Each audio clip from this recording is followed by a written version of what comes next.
Hi friends, welcome back to my channel.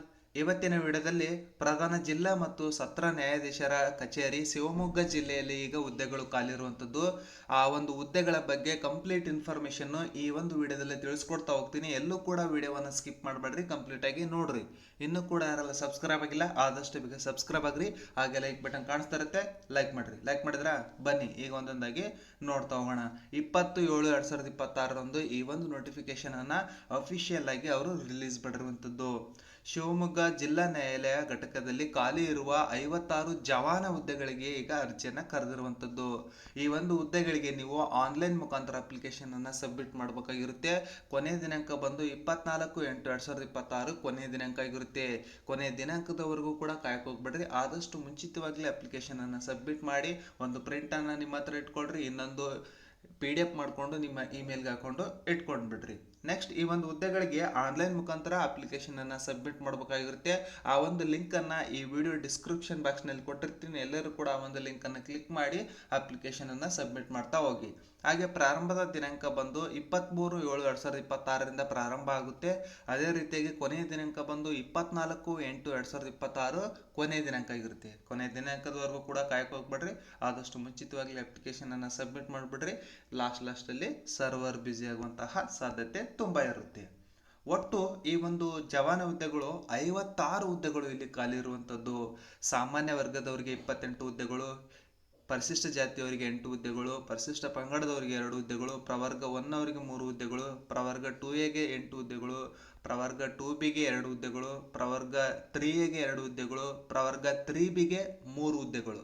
ಒಟ್ಟು total ಆಗಿ 56 ಜವಾನ ಹುದ್ದೆಗಳಿಗೆ ಈಗ ಅರ್ಜಿಯನ್ನ ಕರೆದಿರುವಂತದ್ದು. ಇಲ್ಲೂ ಕೂಡ ಅಂಗವಿಕಲ ಅಭ್ಯರ್ಥಿಗಳಿಗೆ ಅವರು ಏನ್ ಮಾಡಿದ್ದಾರೆ, ವಿಶೇಷವಾಗಿ ರೋಸ್ಟರ್ ಅನ್ನ ಕ್ರಿಯೇಟ್ ಮಾಡಿರುವಂತದ್ದು. ನೀವು ಯಾವ ಅಂಗವಿಕಲತೆಯನ್ನ ಹೊಂದಿದ್ದೀರಿ ಅದ್ರ ಮೇಲೆ ನೀವೇನ್ ಮಾಡ್ಬೇಕಾಗುತ್ತೆ, ಅಪ್ಲಿಕೇಶನ್ ಅನ್ನ ಸಬ್ಮಿಟ್ ಮಾಡ್ಬೇಕಾಗಿರುತ್ತೆ. ಆಯಾ ಪ್ರವರ್ಗದಲ್ಲಿ ಆ ಹ್ಯಾಂಡಿಕ್ಯಾಪ್ಟ್ ಸಿಕ್ಕಿಲ್ಲ ಅಂತಂದ್ರೆ ಬೇರೆಯವ್ರನ್ನ ಅವ್ರು ಏನ್ ಮಾಡ್ತಾ ಹೋಗ್ತಾರೆ, ನೇಮಕಾತಿಯನ್ನ ಮಾಡ್ಕೊಳ್ತಾ ಹೋಗ್ತಾರೆ. ಅದೇ ರೀತಿಯಾಗಿ ಈ ಒಂದು ಹುದ್ದೆಗೆ ವೇತನ ಅಂದ್ರೆ ಸ್ಯಾಲ್ರಿ ಎಷ್ಟಿರ್ಬೇಕಪ್ಪ ಅಂತಂದ್ರೆ 27,000 ರೂಪಾಯಿ ಬೇಸಿಕ್ ಇರುತ್ತೆ. 27,000 ರೂಪಾಯಿ ಬೇಸಿಕ್ ಇರುತ್ತೆ. TA DA HRA ಸೇರ್ಕೊಂಡು ಒಂದು 32,000 ಪ್ಲಸ್ ಸ್ಯಾಲ್ರಿ ಇವರಿಗೆ ಪ್ರತಿ ತಿಂಗಳು ನೀಡ್ತಾ ಹೋಗ್ತಾರೆ.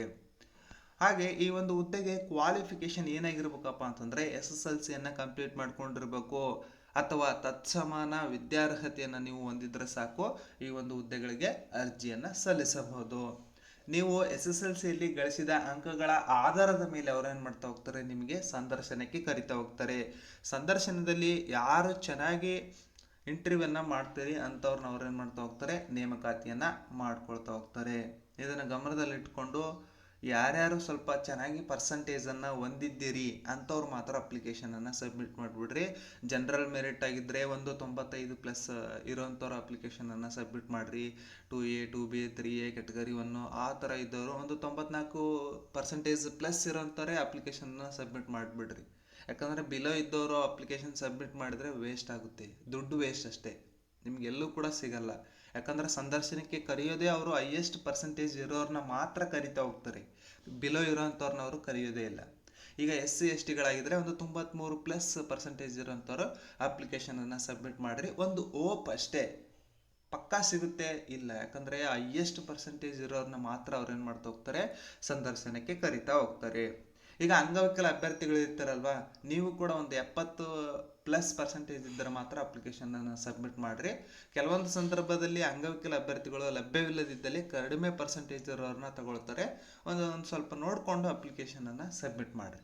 ಹಾಗೆ ಈ ಒಂದು ಹುದ್ದೆಗೆ ಏಜ್ ಎಷ್ಟಿರ್ಬೇಕಪ್ಪ ಅಂತಂದ್ರೆ 18 ವರ್ಷ complete ಮಾಡ್ಕೊಂಡಿರ್ಬೇಕು.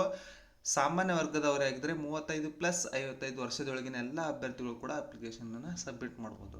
2A 2B 3A 3B ಆಗಿದ್ರೆ 38+5 ವರ್ಷದೊಳಗಿನ ಎಲ್ಲ ಅಭ್ಯರ್ಥಿಗಳು ಕೂಡ ಅರ್ಜಿಯನ್ನು ಸಲ್ಲಿಸಬಹುದು. ಪರಿಶಿಷ್ಟ ಜಾತಿ, ಪರಿಶಿಷ್ಟ ಪಂಗಡ, ಪ್ರವರ್ಗ 1ಗೆ ಸೇರಿದಂಥ ಅಭ್ಯರ್ಥಿಗಳು 45 ವರ್ಷದೊಳಗಿನ ಎಲ್ಲ ಅಭ್ಯರ್ಥಿಗಳು ಕೂಡ ಈ ಒಂದು ಹುದ್ದೆಗೆ ಅರ್ಜಿಯನ್ನು ಸಲ್ಲಿಸಬಹುದು. ಪ್ರೊಬೇಷನರಿ ಪೀರಿಯಡ್ 2 ವರ್ಷ ಇರುತ್ತೆ. 2 ವರ್ಷ ಆದ್ಮೇಲೆ ಅವ್ರು ಏನ್ ಮಾಡ್ತಾ ಹೋಗ್ತಾರೆ, ನಿಮಗೆ ಪರ್ಮನೆಂಟ್ ಮಾಡ್ತಾ ಹೋಗ್ತಾರೆ. ಈ ಒಂದು ಹುದ್ದೆಗೆ ಡಾಕ್ಯುಮೆಂಟ್ಸ್ಗಳನ್ನ ಏನೇನು ಇಟ್ಕೊಂಡು ನಾವು ಅಪ್ಲಿಕೇಶನ್ ಅನ್ನ ಸಬ್ಮಿಟ್ ಮಾಡ್ಬೇಕಂತಂದೇಳಿ ಈಗ ಹೇಳ್ತಾ ಹೋಗ್ತೀನಿ.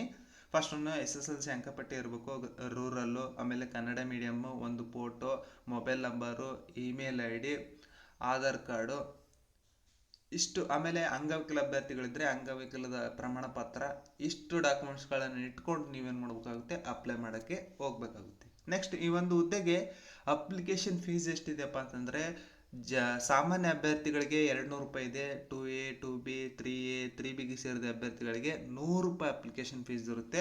SC ST ಪ್ರವರ್ಗವನ್ನು ಮತ್ತು ಹಾಗೆ ಅಂಗವಿಕಲ ಅಭ್ಯರ್ಥಿಗಳಿಗೆ ಯಾವುದೇ ರೀತಿಯಾದಂತಹ ಅಪ್ಲಿಕೇಶನ್ ಫೀಸ್ ಇರೋದಿಲ್ಲ. ಇದನ್ನು ನೋಡಿಕೊಂಡು ಎಲ್ಲರೂ ಕೂಡ ಅಪ್ಲಿಕೇಶನನ್ನು ಹಾಕ್ಬೋದು. ಈ ಒಂದು ಹುದ್ದೆಗಳಿಗೆ ನೀವು ಆನ್ಲೈನ್ ಮುಖಾಂತರ ಅಪ್ಲಿಕೇಶನನ್ನು ಸಬ್ಮಿಟ್ ಮಾಡಬೇಕಾಗಿರುತ್ತೆ. ಯಾರೆಲ್ಲ SSLCಯನ್ನು ಕಂಪ್ಲೀಟ್ ಮಾಡಿಕೊಂಡು P1 ಆಗ್ಬೇಕಂತಂದೇಳಿ ಆಶೆಯನ್ನು ಇಟ್ಕೊಂಡಿರ್ತೀರಿ ಅಂಥವರೆಲ್ಲರೂ ಕೂಡ ಅಪ್ಲಿಕೇಶನನ್ನು ಸಬ್ಮಿಟ್ ಮಾಡಿರಿ. ಈ ಒಂದು ವಿಡಿಯೋವನ್ನು ನಿಮ್ಮ ಸ್ನೇಹಿತರಿಗೆ, ನಿಮ್ಮ ಫ್ಯಾಮಿಲಿಯವರಿಗೆ ಶೇರ್ ಮಾಡಿರಿ, ಲೈಕ್ ಮಾಡಿರಿ, ಹಾಗೆ ಸಬ್ಸ್ಕ್ರೈಬ್ ಆಗೋದನ್ನು ಮಾತ್ರ ಮರಿಬೇಡಿ. ಎಲ್ಲರಿಗೂ ಕೂಡ ಗುಡ್ ಲಕ್.